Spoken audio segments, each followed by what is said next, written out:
All right, so again, what I was talking about with the cardiac medications is that it's one of the reasons why I wanted you guys to know the channels here, because a lot of your cardiac medications, especially your antidysrhythmics, they affect different portions. You've got your sodium blockers, you got your potassium channel blockers, your calcium channel blockers. Um, Many of these drugs can actually increase the QT um, interval as well. Also, you've got your drugs that affect sinus brady atropine, which is anticholinergic, so it actually would block at the synapses, the acetylcholine at the SA node.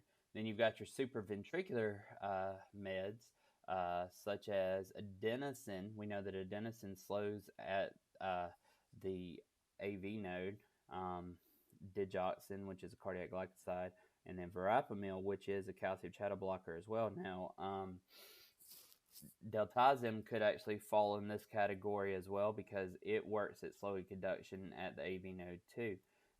Your stress induced or your class 2, which actually affects the beta adrenergic receptors.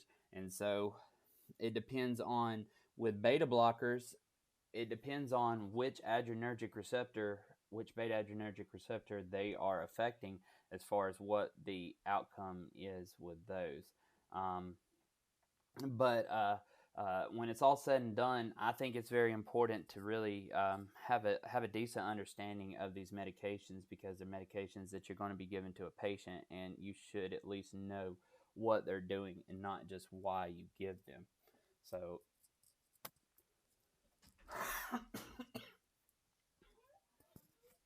um,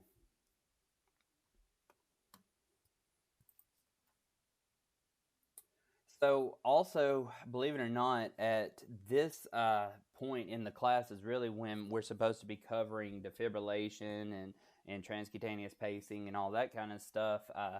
But we've already covered it in lab. Thank goodness for that time that we did have in lab. So you should be pretty understanding of defibrillation.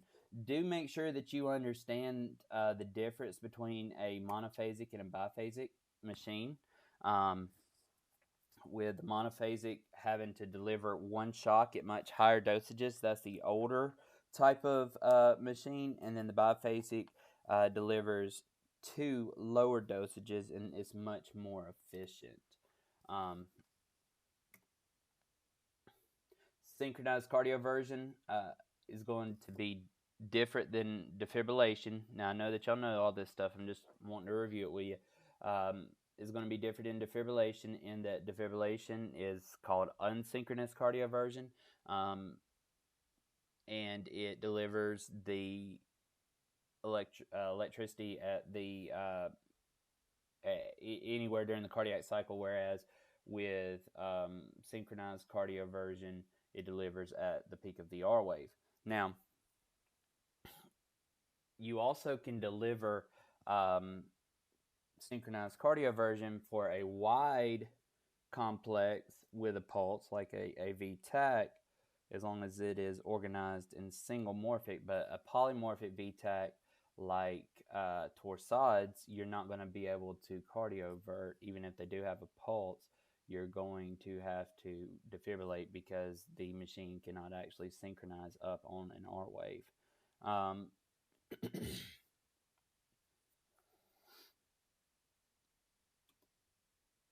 The precordial thump.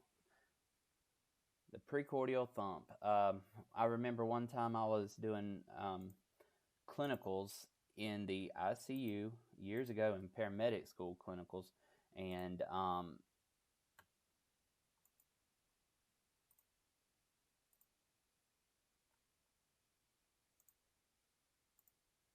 sorry, I didn't know my screen wasn't up.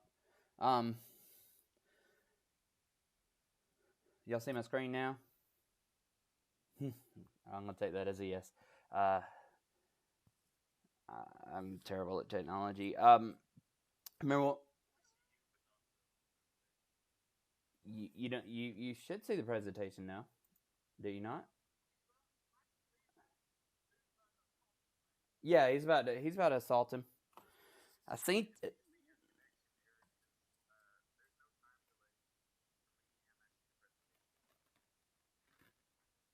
I synced it. I synced it.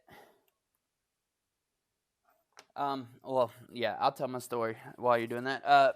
So I was young. You know, I was 18 years old going through paramedic school. I was sitting at the nurses station. We did clinicals in the ICU back then, and I heard the monitor. I didn't have really a clue what was going on. I heard the monitor beep beep beep beep beep, and I saw the nurse get up and run in and punch the dude in the chest, and I was like, "What the crap is going on?" And she tried a precordial thump. It I've never really seen it work now. It's one of those things where you can talk to all the old medics and all that. I guarantee you, I've seen it. I've seen it work every time. Works better than amiodarone or works better than shocking, whatever.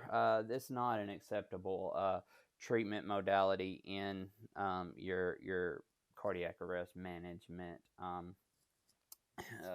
but I thought it would be necessary to tell you about it so that you didn't know or that you did know what was going on if you saw somebody punch somebody in the chest when they're in cardiac arrest.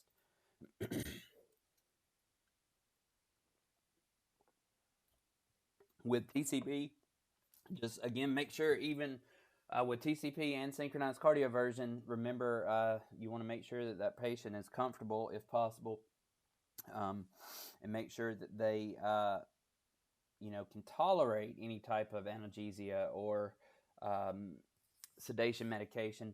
Now, if they can't tolerate it at first, but you start transcutaneous pacing, be sure that you're prepared to maybe administer it once it starts working the way it needs to work, because that's the whole point, is to gain cardiac output and, for them to start perfusing better, okay? So I'm not going to go through the steps there. Carotid sinus massage. This is something that I've seen, and it's actually something that used to be a common treatment for us in the field as part of your vagal response. Now we do the other things, mainly because the carotid sinus massage, it converts possible SVT into sinus rhythms by stimulating baroreceptors in the carotid bodies. But two things were happening. Folks would get overly aggressive. Folks would get overly aggressive, and they would use both fingers, and they start massaging,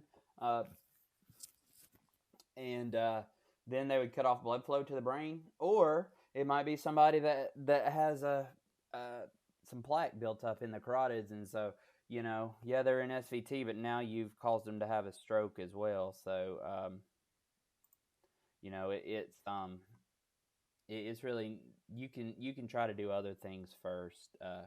Vagal maneuvers, as far as trying to get them to bear down on a closed glottis or whatever. All right.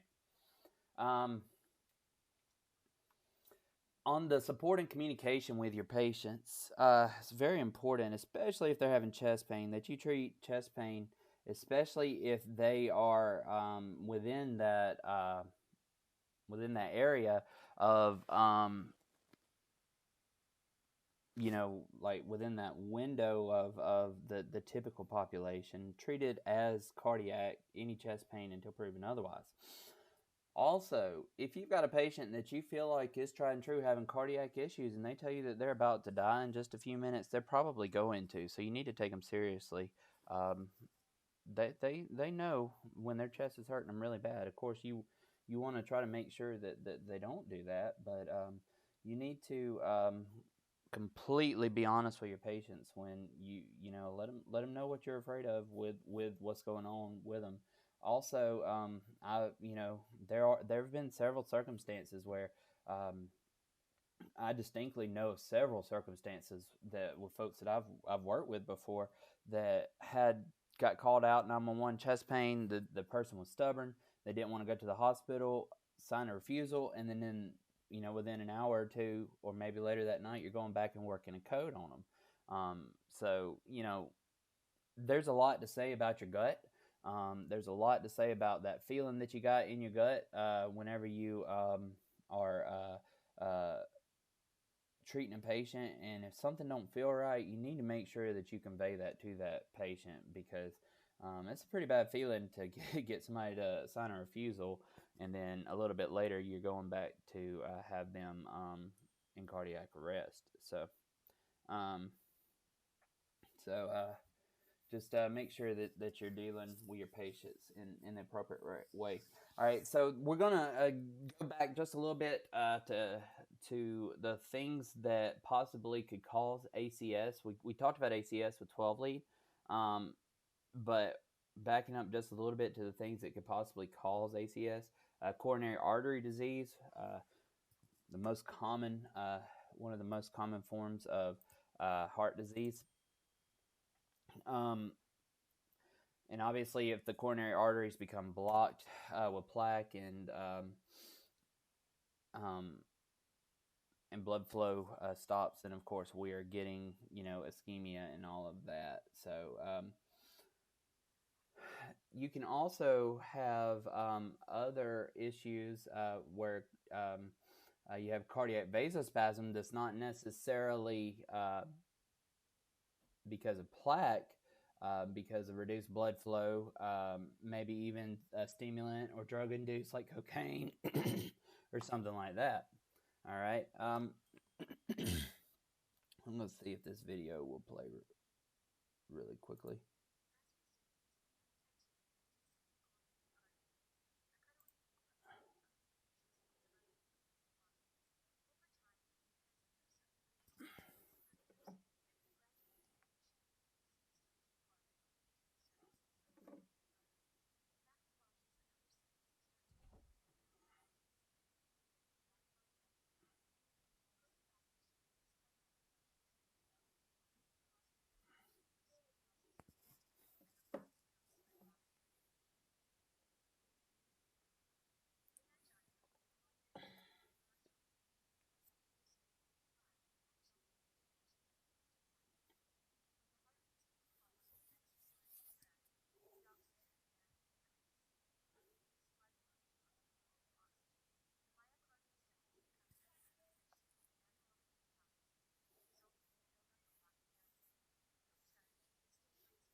No sound. Is there no sound? Oh my sweet Lord. Yeah, there was supposed to be. All right, screw it. All this stuff is posted in speaking Braille. All this stuff is posted in Degum for these videos. Golly, is really killing my game here.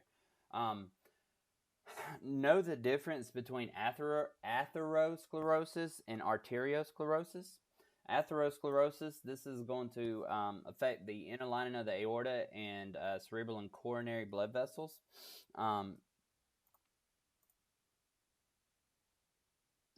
And this is where you start having plaque built up, which leads to the narrowing of blood flow and blood flow reduction. And it provides an area for the formation of a fixed blood clot or thrombus, or may be plaque and all that. It may cause arteriosclerosis, which is different than atherosclerosis. Arteriosclerosis being the breakdown and the hardening of the other arteries. Know that. Know the intrinsic and extrinsic factors for atherosclerosis, such as your intrinsic being the things that really can't be controlled, or non-modifiable risk factors. Your gender, your genetics. Other things that can be controlled, though: smoking, that's the number one cause. Hypertension, cholesterol issues, sedentary lifestyle, and modification. Lifestyle modification.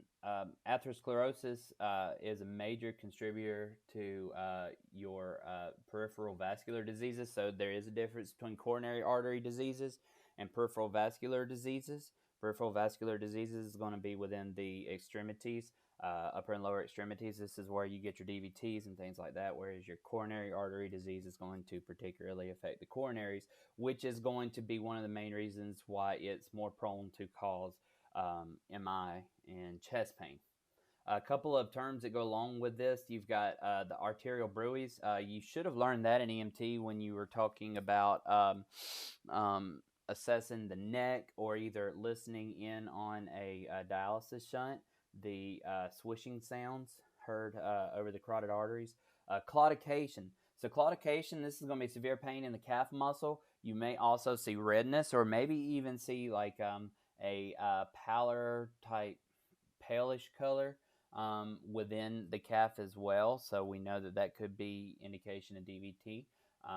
And then also phlebitis, which is going to be swelling along the vein and pains along the veins as well. Now, deep vein thrombosis, this is not going to be arterial. This is going to be venous. And so if a DVT breaks off, it's going to travel venous system and end up in the right side of the heart.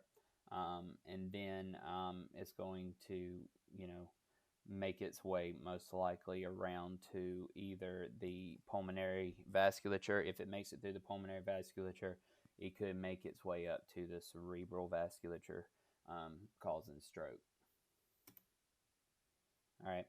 A lot of the same risk factors for peripheral vascular disorders. Pre-hospital treatment's limited. If you've got somebody you suspect of DVT, pain, the big thing there is you want to make sure that you're not moving them around a lot to where it would dislodge, possibly aspirin, IV access. Don't want to do high fluid boluses or anything like that. All right. A thromboembolism may completely block a vessel, or it may lodge on the side of the vessel wall. There's another video here about angina. You've got several different risk factors for angina. Again, we treat all chest pain as cardiac in nature chest pain unless otherwise noted.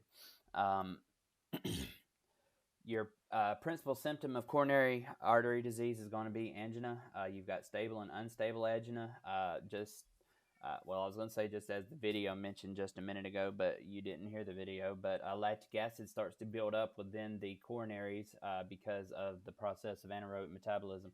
This is what's causing the severe pain. Also, the decrease in cardiac output is going to cause the shortness of breath and the pain, the chest pain, the difficulty breathing, probably altered mental status, things like that.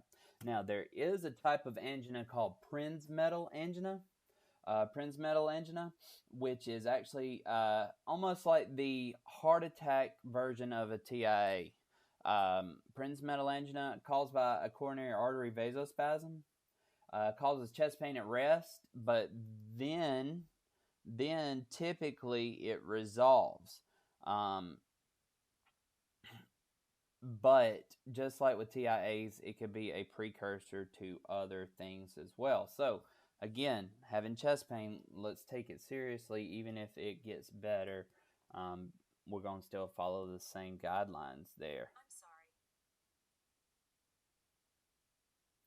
I'm sorry. Knowing the difference between stable angina and unstable angina. Stable angina, relieve with rest, relieve with nitro. Stable angina sometimes can be something that folks experience and it's not an acute situation. That's why folks are often prescribed with home nitro and things like that.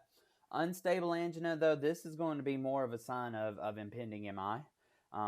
Patients having chest pain that is not resolved with rest, is not resolved with nitro, is not resolved with the other things. We definitely need to be getting a 12 lead and moving on. Just to reiterate what we had talked about last week, and I'm going to move on past this, but you should do a 12 lead on all of your chest pain patients. Q-wave MI, ST elevation with a Q-wave MI, non-ST elevation, or unstable angina with a non-ST elevation. So again, this is going to be that chest pain that's not relieved. You think it's cardiac in nature, but there is no ST elevation. or you could have ST segment depression or no changes at all. You could have ST segment depression in like leads V1 and V2, but no ST elevation anywhere.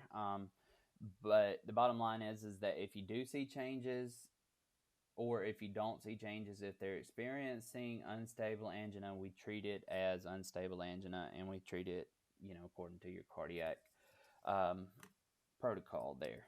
So, any questions so far? I see. Sorry.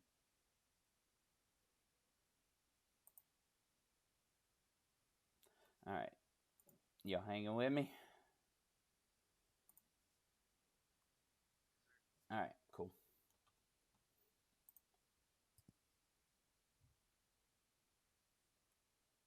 Okay.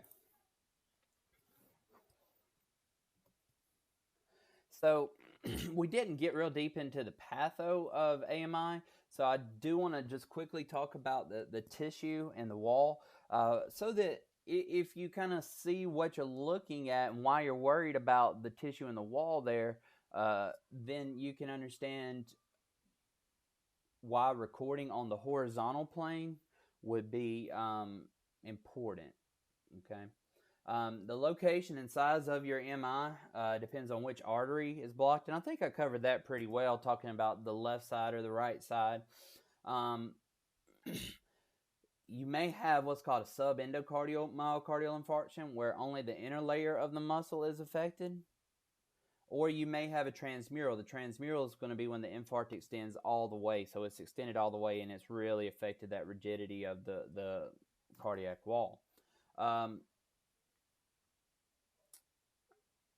So this is an example right here of the tissue that's all the way through, so a transmural infarction there.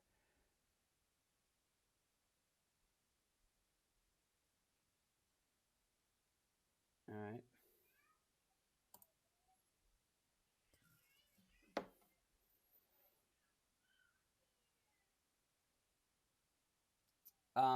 Chest pain is the most common symptom with this, but you're not always going to have chest pain. You may have non-typical signs and symptoms.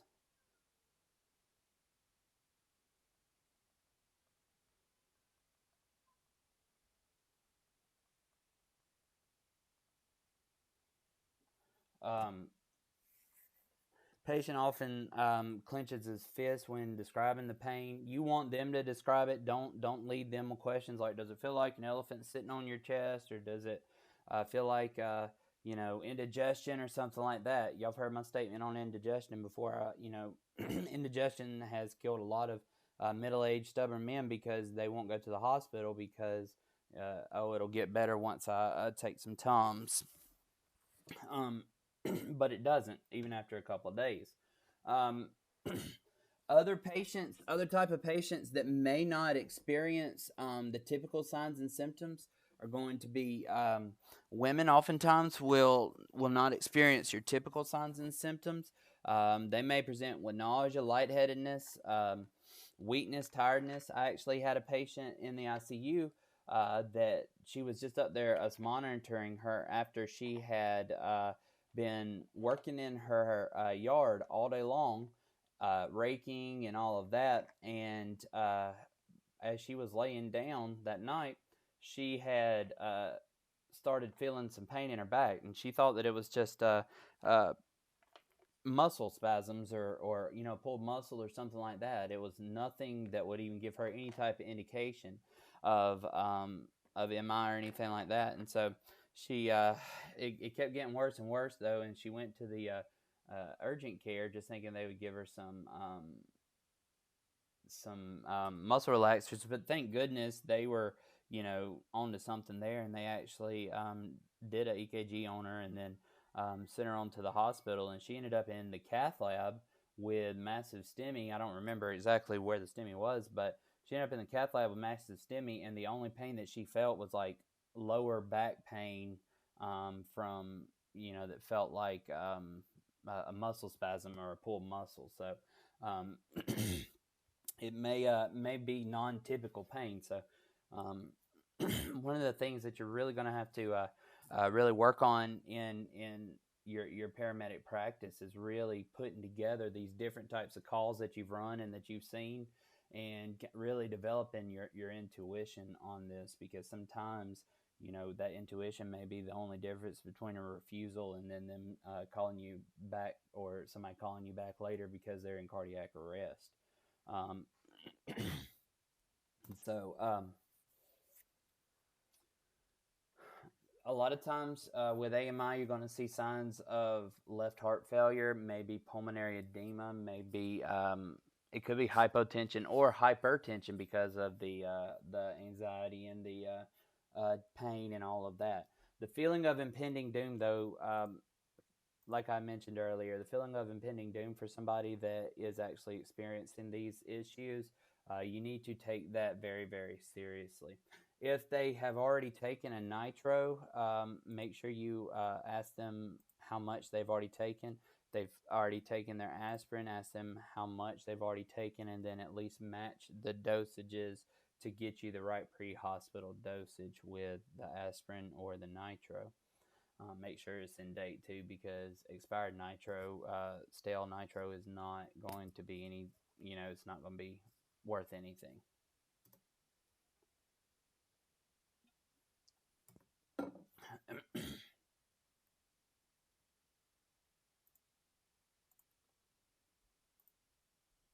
Okay.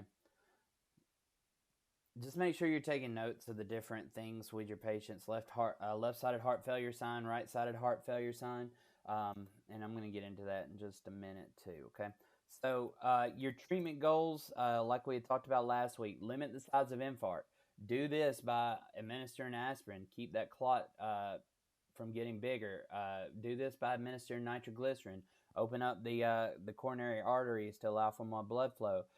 Decrease fear and pain. Do this by giving them calm reassurance, giving them analgesia, giving them something, ketamine or something like that, that's going to help calm their nerves, and then also continually monitor them. Also, don't forget about asking about your PDE5 inhibitors, which are your potent vasodilators that are often used for erectile dysfunction, Viagra, Levitra, Cialis. But you do need to understand that sildenafil or vardenafil or tadalafil, these may actually be given for somebody that has blood pressure issues. They may not be able to take the other medications, or they may be refractory to the other medications, so they may actually be on these types of medications. So not everybody that takes these medications are taking them for sexual purposes.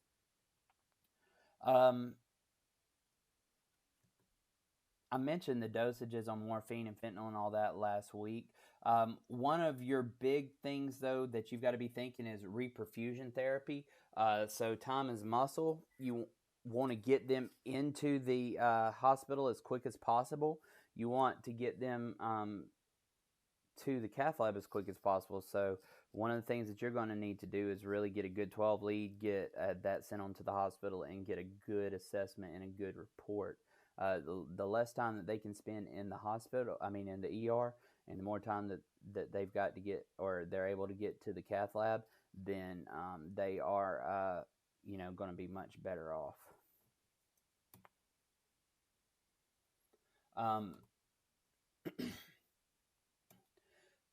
Couple of different reperfusion techniques. Fibrinolysis. This is going to be the clot breakdown. This is why we're going to do the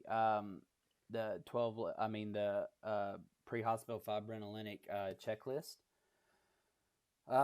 They say within an hour of onset, but the doctor may choose to do whenever. We're going to follow protocol, and we're going to go ahead and do the checklist and all that anyways. There are some pre-hospital areas that were trialing fibrinolysis under control of the medical control, but this is not anything around this area. We've got a couple of different types of clot dissolving enzymes, alteplase, streptokinase, and retiplase. All of these are ones that they may use in the hospital.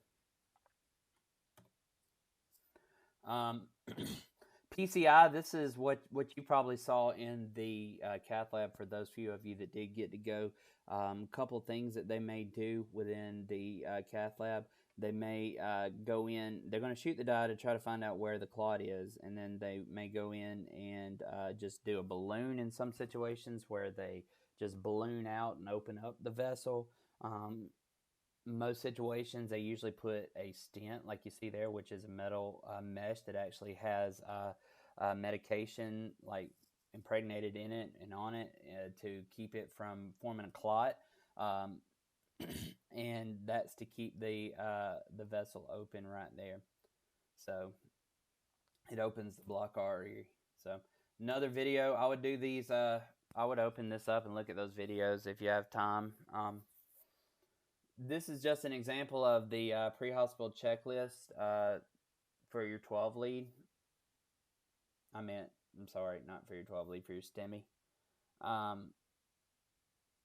Couple of things that are going to be characteristic: chest pain or equivalent characteristic of MI for at least 30 minutes. Pain is not lapsed and is not relieved by nitro or position changes. ECG shows ST elevation of at least 1 millimeter and at least 2 contiguous leads reflecting a single myocardial region. Q waves are not a contraindication. And then elapsed time from onset of ischemia to evaluation is less than 12 hours. Even if it isn't, you still fill this out and let them make that clinical decision. Now, there's a good bit of exclusion criteria. Any type of bleeding, any type of uncontrolled hypertension, pregnancy, obviously, things like that. Anything that any type of procedures that's occurred recently that may make them bleed. Remember that the medications that they're going to give, the alteplase or the streptokinase or something like that, is systemic. So it's going to have its target tissues of that clot, but it's also going to affect the body system-wide as well. Okay. CHF develops from left-sided heart failure. Left-sided heart failure often develops from either MI or non-controlled hypertension, increased systemic vascular resistance. One of the things that you do see with left-sided heart failure is that the right side continues to pump normally. So what this eventually does is overloads the left side, and so then you have, through the process of passing through the alveolar or the capillary alveolar capillary membranes and all that, you have the fluid through hydrostatic pressure being pushed against the walls and then through into the lungs. This is where you get your pulmonary edema. So you do have cardiogenic pulmonary edema and non-cardiogenic pulmonary edema. Non-cardiogenic pulmonary edema is a type of pulmonary edema you would see with acute respiratory distress syndrome. I'm sure they're probably seeing a lot of non-cardiogenic pulmonary edema with these severe patients with this COVID-19 that's going on right now. Also toxin-induced, and we'll talk more about that type of pulmonary edema next semester. Your cardiogenic pulmonary edema, that's going to be your pink frothy sputum. It's going to be blood that's being pushed back up. May also see chain-Stokes respirations, which is increasing rate and depth of respirations followed by a gradual decrease in respirations, and this is going to be to compensate as that fluid is building in the lungs and the oxygen exchange is becoming impaired. So that's what our big thing is that with our left-sided heart failure, we're losing forward movement, so we're losing cardiac output, but we're gaining fluid in the lungs, in the alveolar space, in the capillary space, and in the interstitial space. And so if you see here, this is an image of a alveoli that should be full of air, but instead it's full of fluid. So when the air comes down, it mixes with that fluid, causing that frothy appearance, and it's blood. This is where you're going to hear wheezing, possibly crackles. Our best treatment for this is going to be to put them on CPAP. Foamy blood-tinged sputum, work of breathing increases, dyspnea and hypoxemia. Also release of epinephrine, your catecholamine release, to help compensate, which in turn is going to cause an increased oxygen demand. Um, with this, when you have that sympathetic response, that epinephrine release, what's going to happen? I just mentioned it. The oxygen demand is going to increase because of peripheral resistance, or your afterload increases, which means your cardiac output has been decreased, which means that the fluid is going to back up into your lungs, and it just makes everything much harder. So when they're having a exacerbation of heart failure here, extreme restlessness, agitation, dyspnea, tachypnea, tachycardia, crackles, wheezes, it's going to be a emergency situation for you guys, an exacerbation left-sided heart failure. Another interesting thing that you may see is what's called a Cannon atrial wave. This is pulsations that you may see within the jugular veins. You may see some changes with the P waves on the ECG, but it's really neat. I'm going to show this little video right here. You don't have to have sound if you'll just look at the jugular vein right here. Maybe.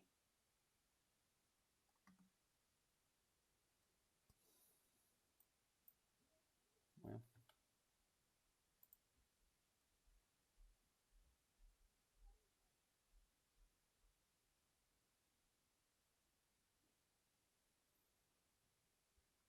if you notice right there, it won't let me go over it. Well, there it is.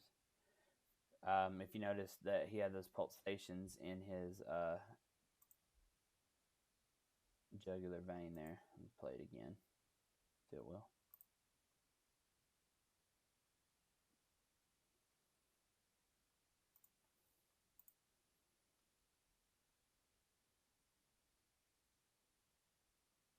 Right there. So that's pretty weird.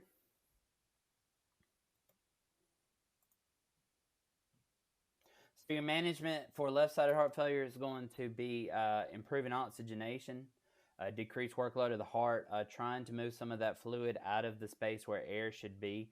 So CPAP is certainly going to be one of the things that you need. It says administer 100% oxygen by demand valve or bag mask device, but if you're only trying to supplement oxygen and you're not trying to help ventilation, then you're not going to have anything good happen for that patient. Other things, pharmacological therapy, nitroglycerin, that's going to be a big one. That's going to be important there. That's going to help open up that vascular space and help with allowing that blood to kind of stay more in the container than actually being pushed out. Your furosemide or any type of diuretic that may be prescribed per the doctor, I would not depend on a diuretic to help emergently, though. They do work pretty quick, but your best bet is going to be CPAP, because with your diuretics, you can't really control electrolytes. You don't really know what's happening with the electrolytes, and also you've got to have a place for them to urinate too. They're going to pee all over themselves. Morphine. Morphine really has been shown that it really doesn't have that great of vasodilatory effects when used to. Morphine was common treatment in left-sided heart failure, pulmonary edema, because they said, it's a potent vasodilator and it'll work like nitro, but it really doesn't.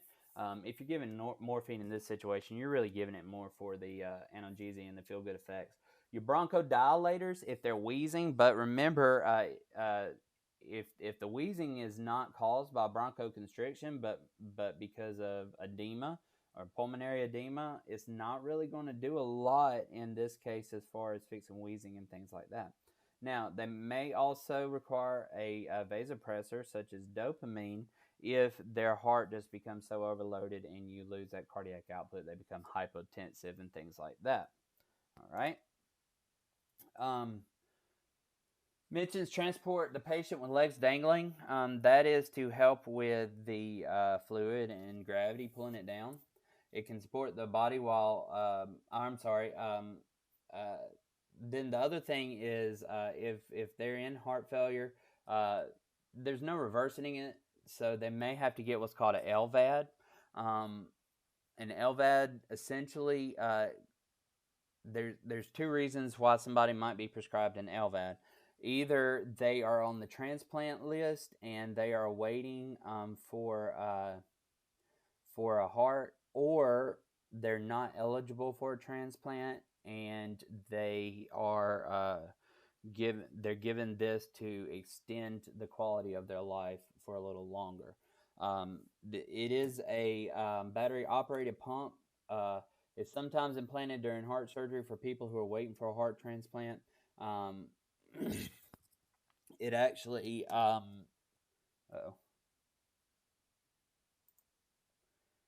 actually would be implanted where it takes it essentially just takes the place of the left ventricle.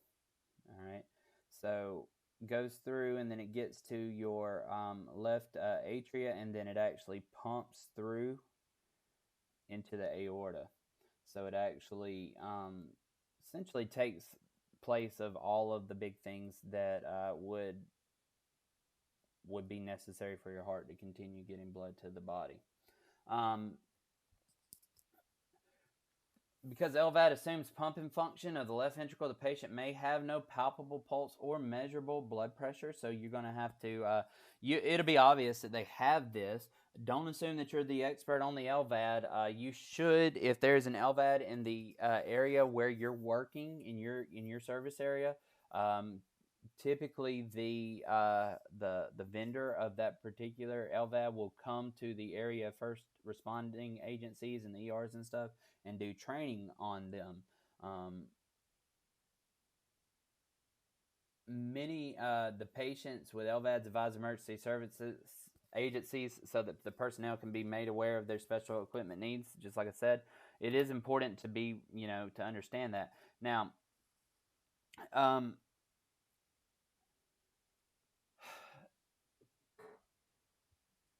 I need to take this out right here, so don't pay attention to this slide here. I keep saying I'm going to, and I haven't yet, but I will take it out. You can, and it is recommended that you do CPR for a patient with an Lvad. Used to, they said don't do CPR for the Lvad. Now you do CPR for the Lvad. If they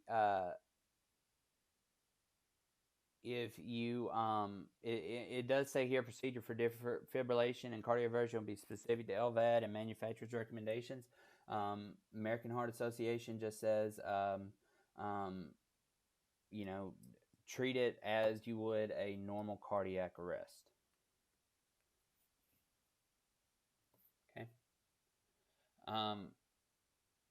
Right-sided heart failure. So the difference here is where the blood's going. The blood's actually going into the periphery instead of into the lungs. Right-sided heart failure is usually caused from left-sided heart failure. So think about this for just a minute. If you have a patient that has left-sided heart failure, and then they develop right-sided heart failure, it actually may improve.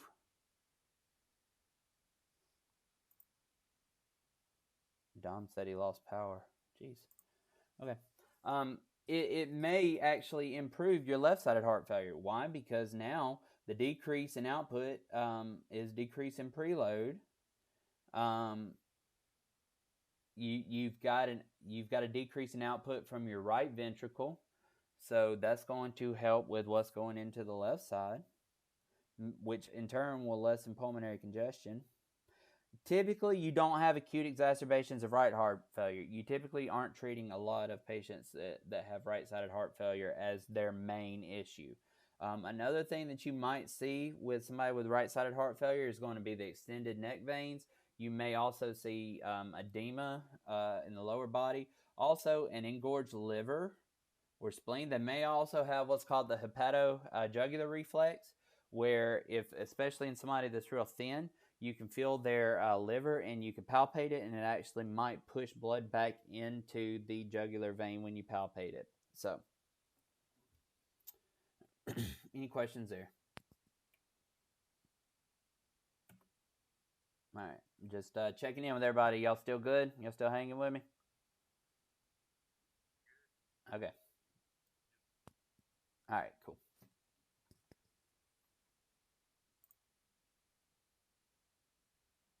All right. Hey, Jabal.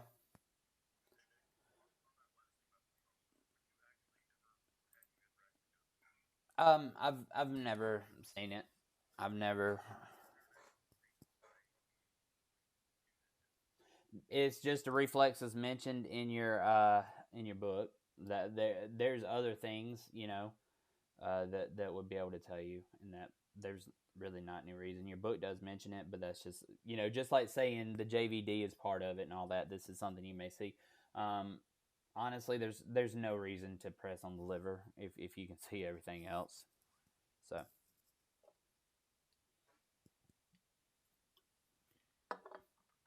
Okay. All right. All right. Cardiac tamponade. Cardiac tamponade.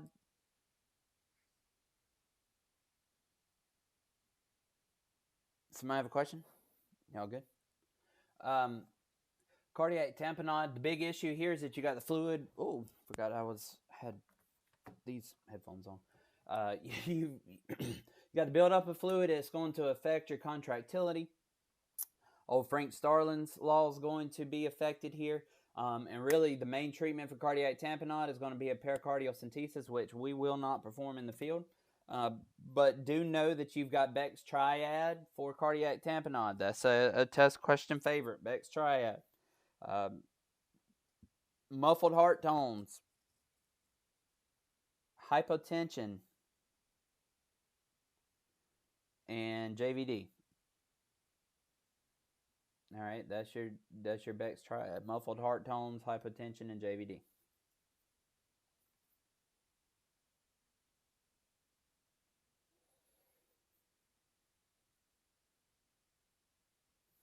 Okay. You also may see what's called a Poultice Alternans and electrical Alternans. Your electrical Alternans right here is where you've actually got varying axi. I guess that's it. The axis is different with each beat, if you notice that.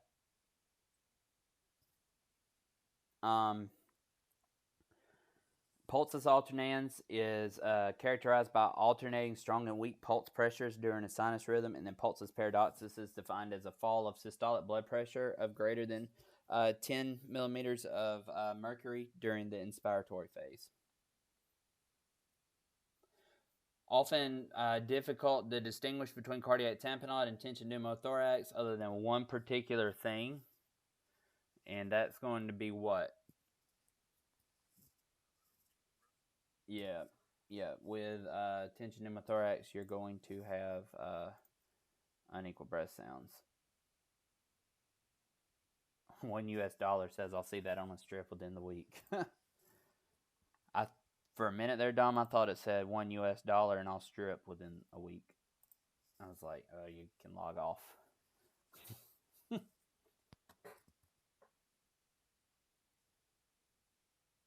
It'd be like that.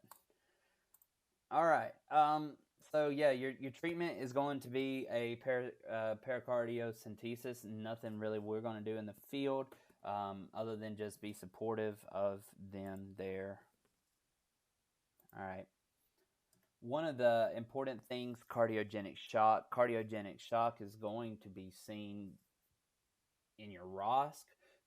It could be seen in hypotension. Hypovolemia. It could be seen in heart failure. But cardiogenic shock is pump failure. So we know that the definition of shock across the board is inadequate cellular perfusion. No matter what way we get there, it's inadequate cellular perfusion. In this case, it's because we have an output problem. The heart cannot pump. It's a supply and demand. The heart cannot supply what the body demands. Why is that? Because there is a issue with the pump.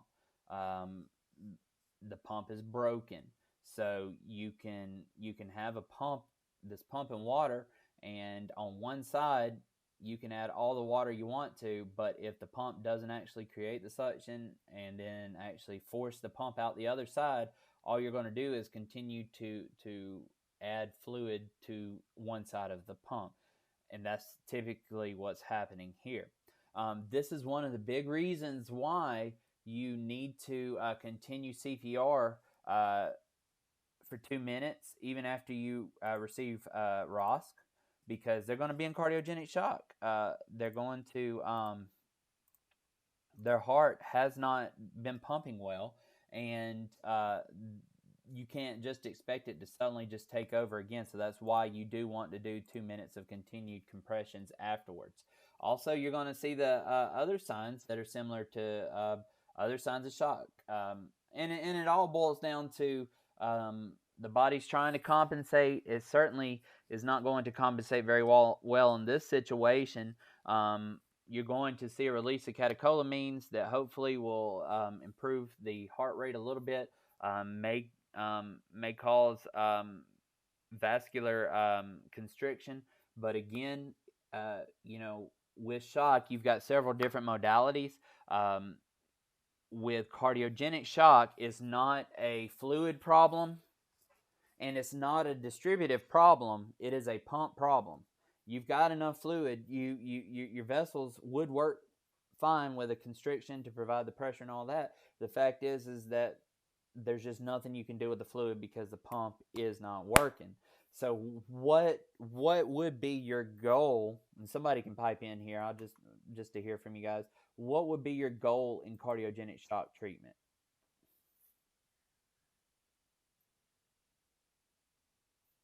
What would be your goal in cardiogenic shock treatment?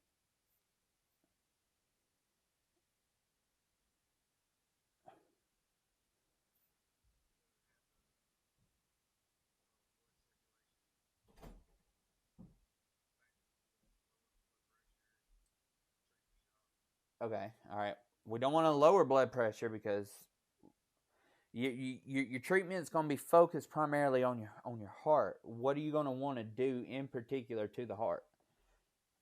There's one thing really important.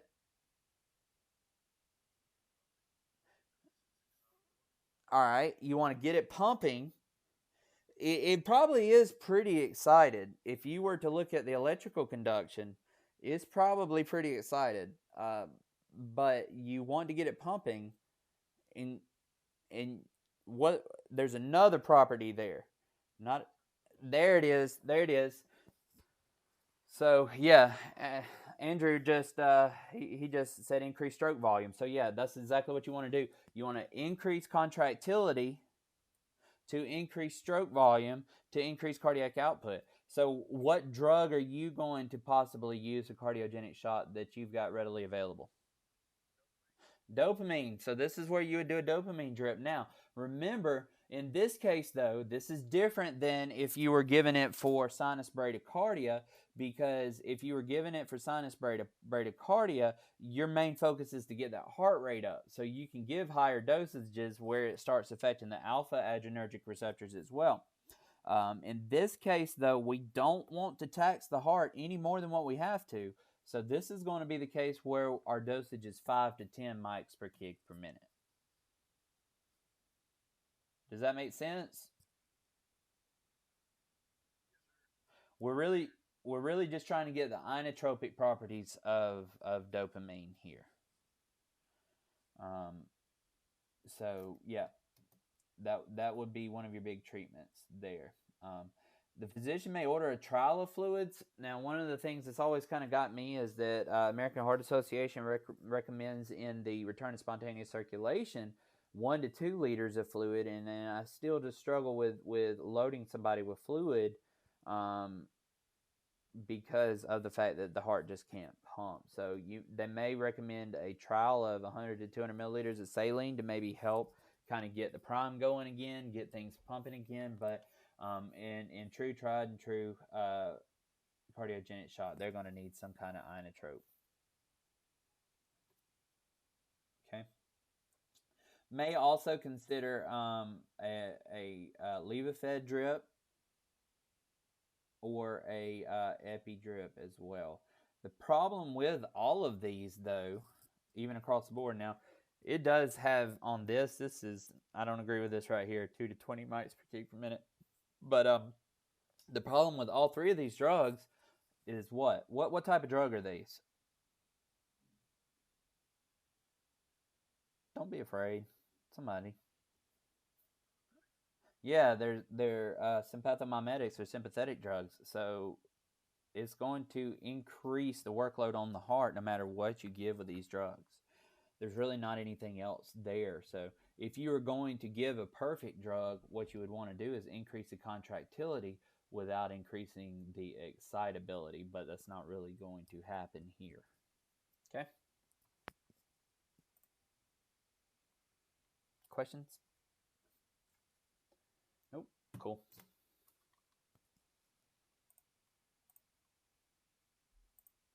Aortic aneurysm. You've got aortic in the thoracic wall, and you've got AAA. Do know that if somebody's experiencing an aortic aneurysm, there is a difference in them experiencing signs and symptoms from a from it starting to dissect versus a absolute rupture.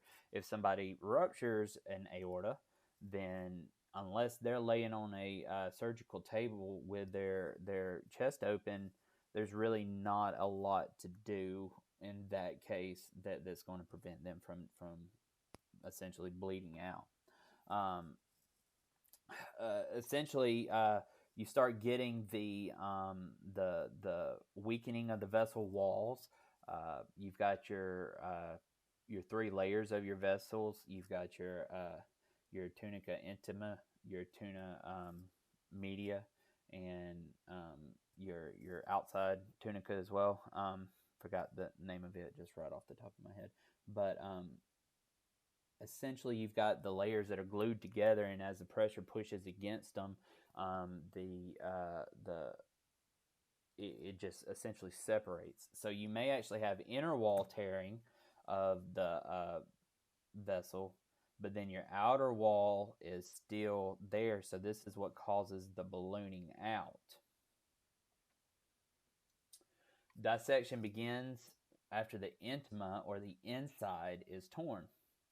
The coronary blood flow will be affected. The takeoff point of the left common carotid or left subclavian artery is where the arterial blood flow will be affected.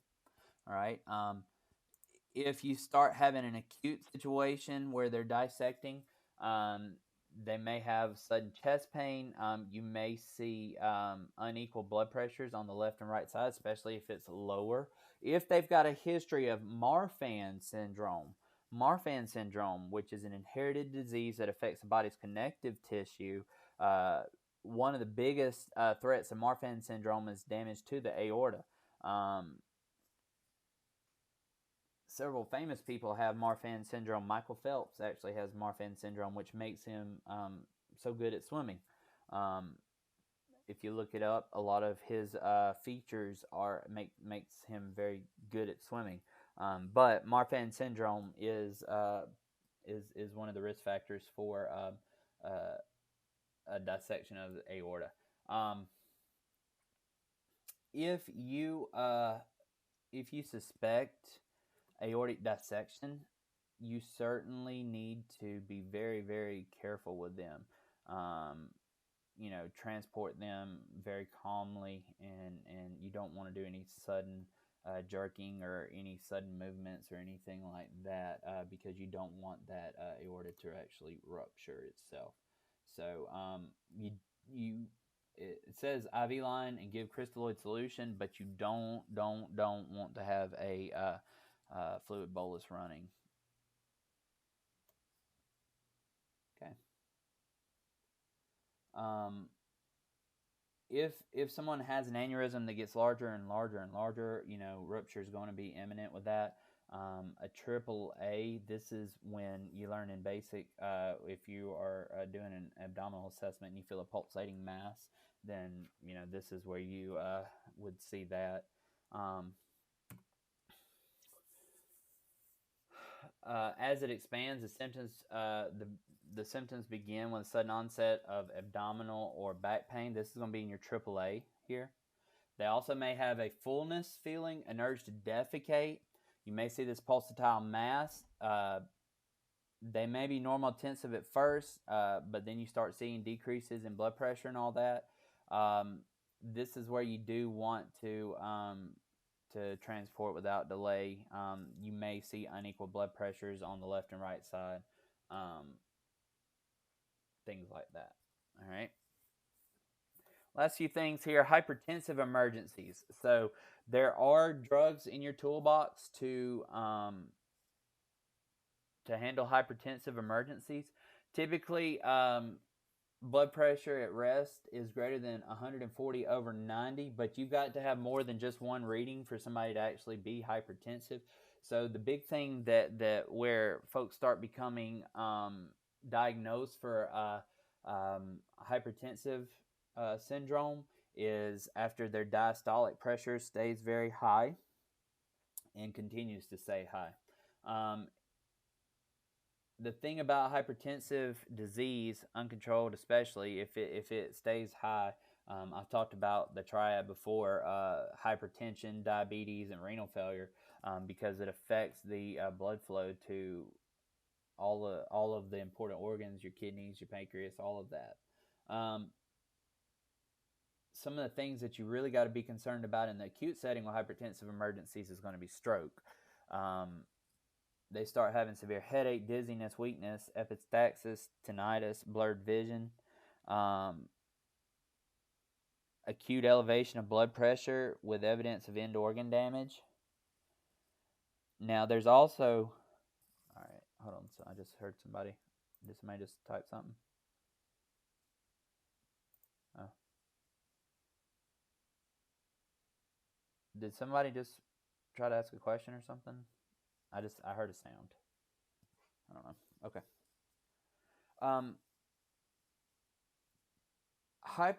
Hypertensive encephalopathy. This is going to be affecting the brain.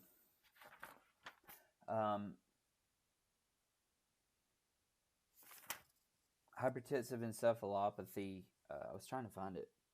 Also known as acute hypertensive crisis, may complicate any form of hypertension.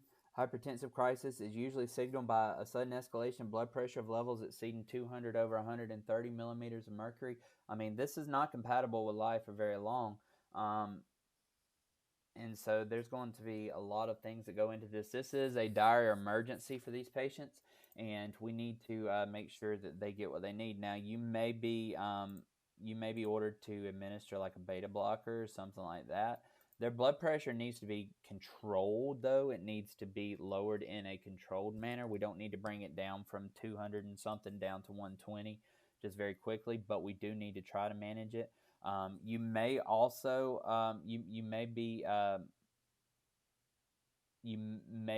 asked to give a dose of nitro. They most likely will be on a nitro drip in the hospital to slowly bring it down, or they may be on a beta blocker drip or something like that. The big thing here, though, like I said, is that you're very concerned about changes neurologically, because you could have vessel rupture, which uncontrolled hypertension is one of the risk factors for stroke. There's a couple of infectious diseases of the heart, endocarditis, pericarditis. I'm going to let you guys go back and read over those. The treatment for all of these are going to be antibiotics. But there are some unique things that may go along with them as well. We're not going to really do a lot of treatment in there. Rheumatic fever and scarlet fever, these both can cause mitral valve issues. Scarlet fever also has what's called the strawberry tongue. So I would recommend going over those and just reading those for testing purposes for sure. I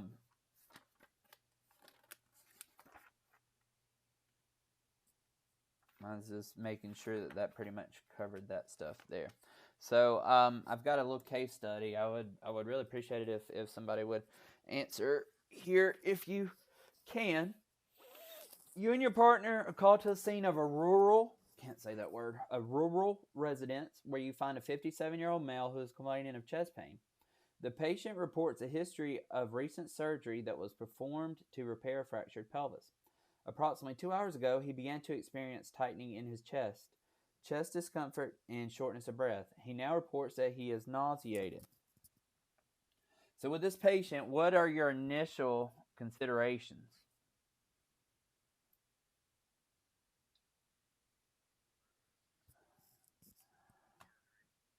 Okay.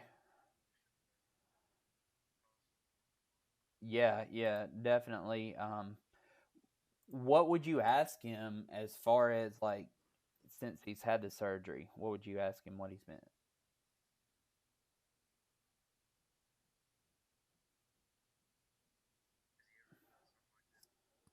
Okay. All right. Shortness of breath. Has he ever felt something like this before? Did they give any medications for any anticoagulants? There's no blood thinning medications, but anticoagulants.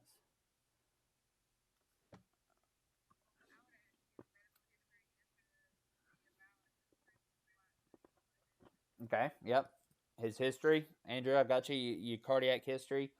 Does he have any other heart conditions? Yep. We need to get a 12 lead. Fever? Yep, definitely. Another thing that you want to ask, all those are excellent questions that we are going to ask. Another thing you want to ask is what was his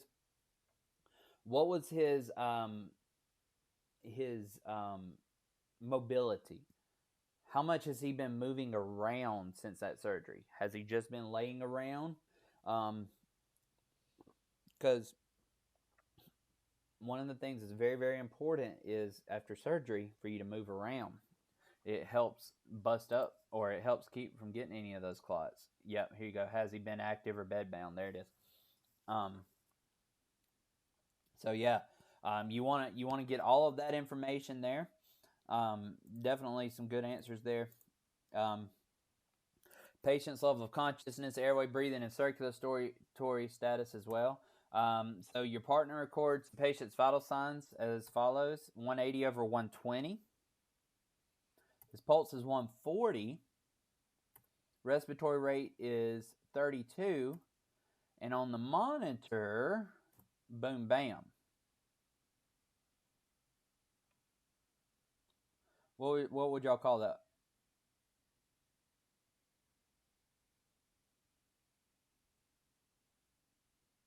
Yeah, yeah. That's what it looks like to me. So before initiating drug therapy, what questions would you ask the patient? And we've already talked about that. Allergies. Have you experienced this type of pain? Yep. What medications are you currently taking? So 5 minutes into your management of this patient, his blood pressure drops to 130 over 74, and he exhibits a decreased level of consciousness. Um, yep. Um, yeah, he's just taking a nap. So in this case, his blood pressure is still good. So I didn't mean to have this up here, right here, but you would consider amiodarone in this case. Um, it's you could try maybe adenosine, but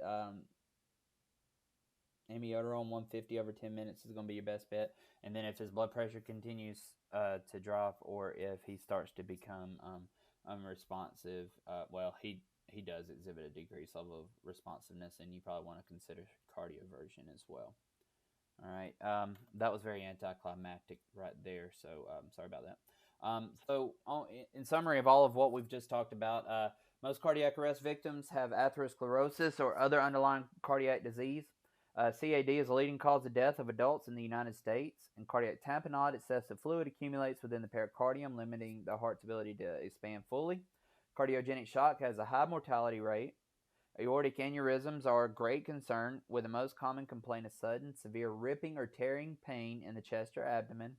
Hypertensive emergency treatment includes slow, controlled lowering of blood pressure, with management of elevated blood pressure reserved for ED physicians, because remember, we don't want to just drop it really, really quickly. And then in cardiac tamponade, excessive fluid accumulates within the pericardium, limiting the heart's ability to expand fully. Cardiogenic shock, I've already read that. Oh yeah, that's in there twice there. So, are there any questions on what we just quickly went through right there?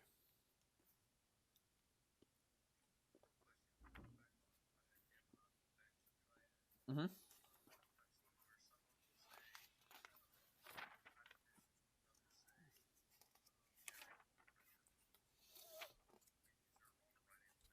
Um, I've always known it as hypotension, um, muffled heart sounds, and JVD. I would roll with that. Now, the narrowing pulse pressure is part of the treatment there, but every book I've always read has included those three as part of the triad. But it would make sense why you would have the narrowing pulse pressure because of the increasing pressure put on the heart as it tries to pump. I was trying to find it in the book here.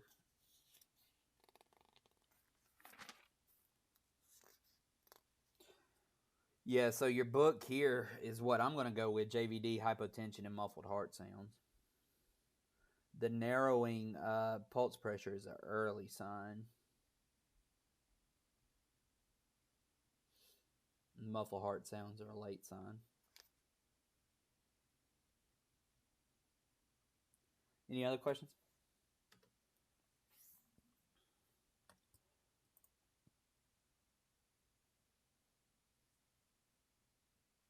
Okay. Amiodarone, Lynn. You're asking why amiodarone on that last patient?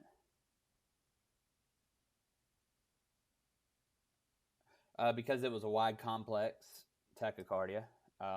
So your wide complex tachycardia, your algorithm says that you could do adenosine if you as part of it, but your wide complex tachycardia, we know that typically you just need to skip the adenosine and move on to amiodarone.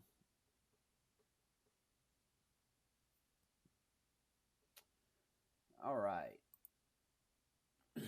Let me just the last few minutes here. Let me just run through some high points on this cardiac management with the drug stuff.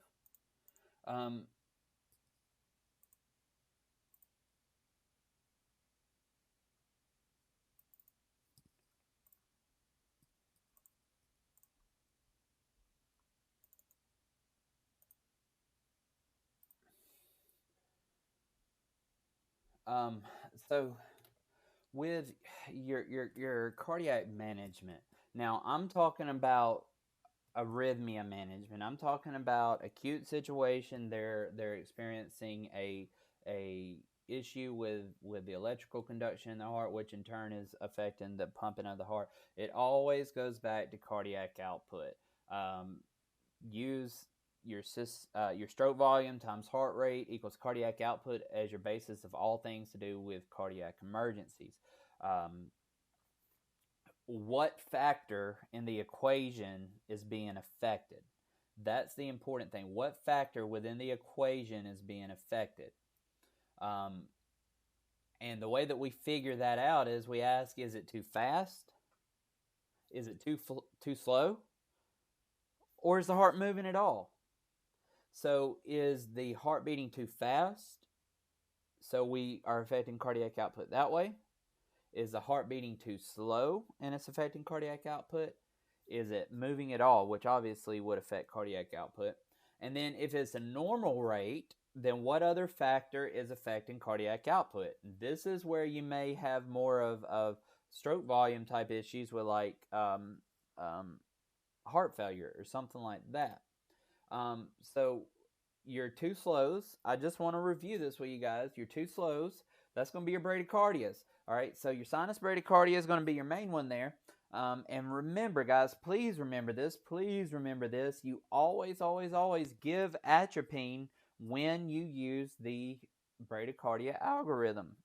Whether you decide to pace or not, you always give atropine first. I've run that in the ground, but we still slip up sometimes and decide to pace first or something like that. Now, if atropine is not a choice, then of course, especially on your high degree heart blocks, then you're going to pace first. But your medications, atropine, dopamine, and epinephrine. Atropine, we're going to give it first. Try to affect the SA node. Try to block the effects of acetylcholine on the SA node, especially if it is a sinus. And then if we're refractory to that, then we may go choose either transcutaneous pacing or dopamine or epinephrine, but it's not in order. Like as far as you're going to do TCP, then dopamine, it's a or in that case. All right. Major ECGs for your two slow bradycardias, sinus brady, your first degree AV block. So now if you remember when we went over the blocks, first degree AV block itself, you're going to have the underlying rhythm. You're not going to treat a patient necessarily because they have a first degree AV block. You're going to treat that patient because they are bradycardic and they just happen to have a first degree AV block. Your second degree AV block, your type 1 or your Winkenbach, and your type 2, and then your third degree AV block or a complete block. Now, your high degree blocks, your second degree, type 2, and your third degree, we do know that most likely transcutaneous pacing is going to be the main treatment there. Quick drug review, your atropine is an anticholinergic, which means it works against the parasympathetic system. It's not the same drug as epinephrine, which is a sympathomimetic. Atropine will assist in speeding up the heart by blocking parasympathetic response. Your dose, 0.5 milligrams IV up to 3 milligrams max. Your dopamine is a sympathomimetic. It does nothing with the parasympathetic nervous system. It works directly on the sympathetic nervous system. It mimics the effects of the sympathetic nervous system. We give dopamine and bradycardia for rate control to speed the heart rate up. We've got our dose 2 to 20 mics per kg per minute for bradycardia. An easy formula here if you're trying to figure it out without an app or without your protocols or whatever. Now, again, I would strongly recommend in the field you have a reference system that you can access quickly. There's no reason for you to be doing long equations on the back of the truck when you've got resources available to you. But for class, you do need to at least know how to do it. One of the easiest formulas I've found is the dose times weight times 60 divided by 1600. Now, that's only if you do have a 1600 concentration, 1600 mic concentration, which your standard dopamine bags do. Your 250 and 400 milliliters or your 500 milligram and 800 milliliters. Or I'm sorry, your 400 and 250 and your 800 mics and 500. All right. Here's just an example, and it still looks like this. This is from the 2011 protocols, but it's just an example of what's in the Alabama protocols to use as a dopamine reference. Your epi, same sympathomimetic properties of dopamine as far as like what we're trying to achieve there. So, and then here's your 2015 adult bradycardia algorithm. So again, the main thing that I'm concerned with you knowing and you remembering is that you give atropine first if they are experiencing things that you are seeing hemodynamic compromise. And also know your dosage for dopamine is different than your dosage for dopamine in your return of spontaneous circulation. Okay, you're too fast. So the issue with you're too fast in your heart rate times stroke volume is your heart rate is so fast that we're not allowing for ventricular filling, which in turn is not allowing for stroke volume. The main thing with your tachycardia, though, is that if it is a sinus tachycardia, then we need to, especially in sinus tachycardia, get to the underlying treatment. The other treatment or the other rhythms that you may see in your tachycardia algorithm is atrial fibrillation, especially with a rapid ventricular response, uncontrolled atrial fibrillation, atrial flutter, supraventricular tachycardia, SVT, your monomorphic VTAC or your polymorphic VTAC. Now remember, you can actually synchronized cardiovert all of these except your polymorphic VTAC, and you're going to have to defibrillate that one. Okay? So an important question on your tachys, are the symptoms being caused by the tachy? If the symptoms are being caused by the tachycardia, treat the tachycardia. Patients with unstable tachycardia should be treated immediately with synchronized cardioversion. So remember that. In your tachycardia, if they're unstable, we go straight to drugs. We go straight to electricity. And if they're stable, then we can go to drugs. Okay? Hey, somebody have a question?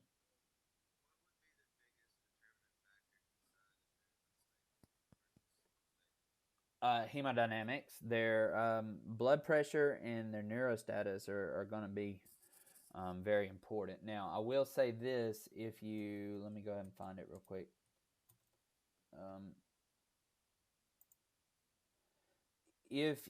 Jacob, if you have any of these symptoms here, your persistent tachyarrhythmia causing hypotension, acutely altered mental status, signs of shock, ischemic chest discomfort, acute heart failure, any of those signs, you don't have to have all of those. You've just got to have one, and then you're going to go ahead and determine, hey, this is something where we go ahead and shock.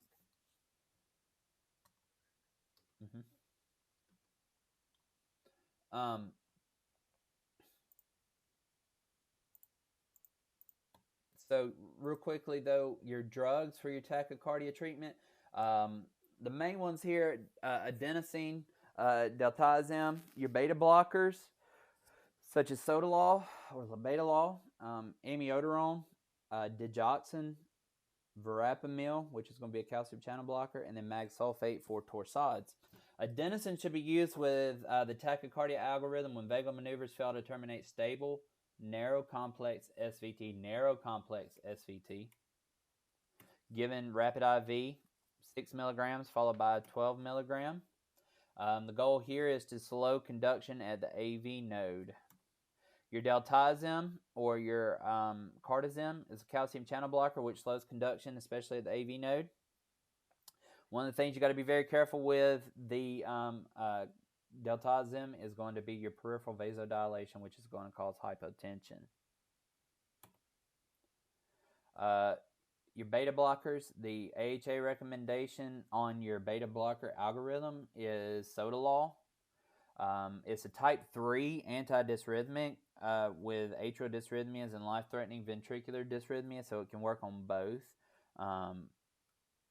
With your beta blockers, they actually they bind to the receptors, the beta 1 and beta 2 receptors, then keeps the adrenaline and noradrenaline or epi and norepinephrine from connecting onto those, and so in turn actually causes the opposite effect.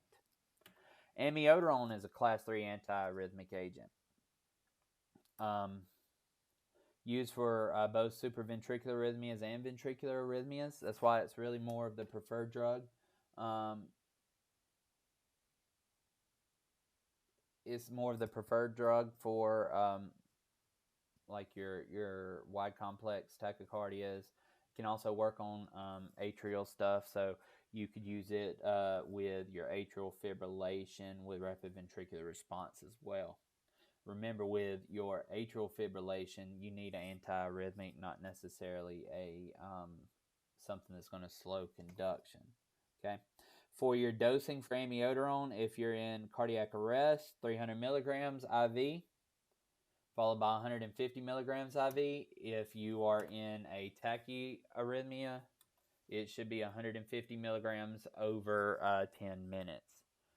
And then your mag sulfate, we're going to give it for torsades, 1 to 2 grams. Okay. So again, the big thing with your tachycardia algorithm is going to be to determine what is the underlying cause here, and are we hemodynamically stable or unstable?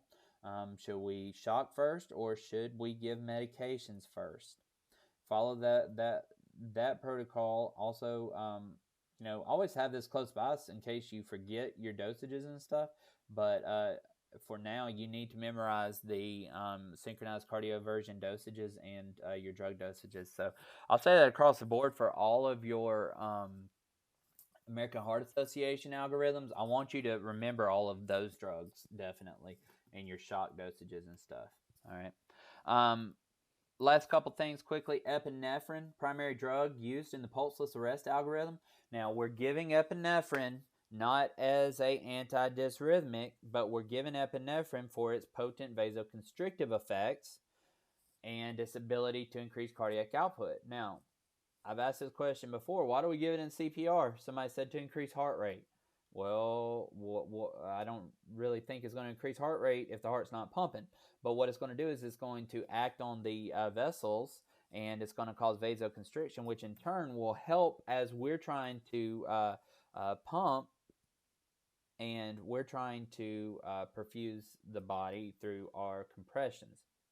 It binds directly to the alpha-1, which is your cardiac adrenergic receptors of the blood vessels, causing direct vasoconstriction, improving perfusion pressure to the brain and heart. Also binds to the beta 1 adrenergic receptors of the heart as well. Your beta 1 adrenergic receptors are your heart, your cardiac. Epinephrine is non-selective, so it binds to alpha and beta. It indirectly improves cardiac output by increasing heart rate if the heart's beating, increasing heart muscle contractility, and increasing conductivity through the AV node. All right. So knowing your dosages on your epinephrine, it's going to be important as well. All right. Lidocaine. Now, I haven't updated this, but lidocaine actually made its way back into the protocols in 2018, or in the algorithm, cardiac arrest algorithm. Lidocaine is only ventricular, though. It does not affect atrial. So it only affects ventricle. You need to know the dosing for lidocaine, which is 1 to 1.5 milligrams per kilogram IV or IO. And then if it's refractory, you can give a second dose of 0.5 to 0.75 mg per kg IV, 5 to 10 minutes for a max 3 doses or a total of 3 milligrams. And then you can also hang a lidocaine drip as well, and then a maintenance infusion if they convert with lidocaine. And Jessica should have went over that with you at some point. All right. And then your not moving, asystole and PEA.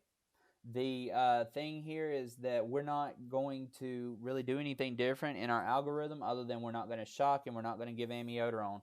We're going to still do CPR and we're still going to give epinephrine. We're still going to manage airway.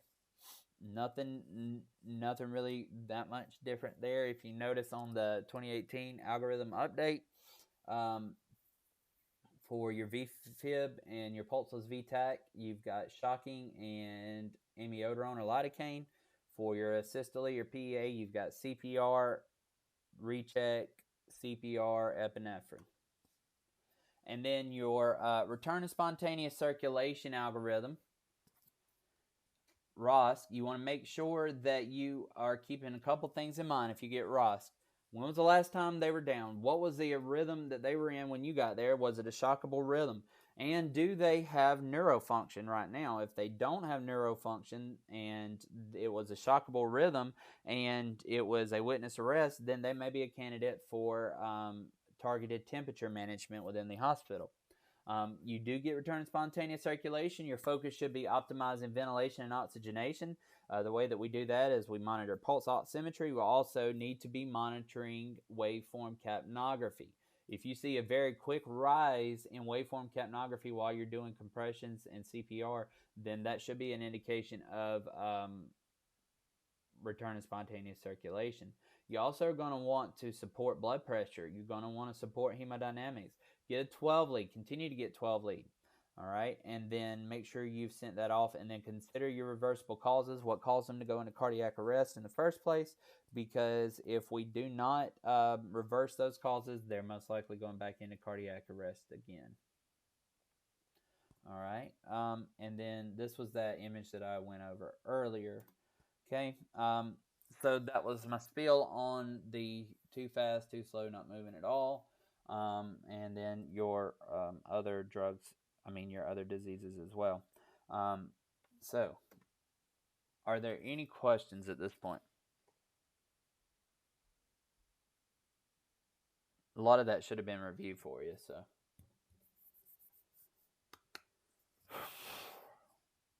Yes, no, maybe so. Nope. Okay. Well, I got through that a little quicker than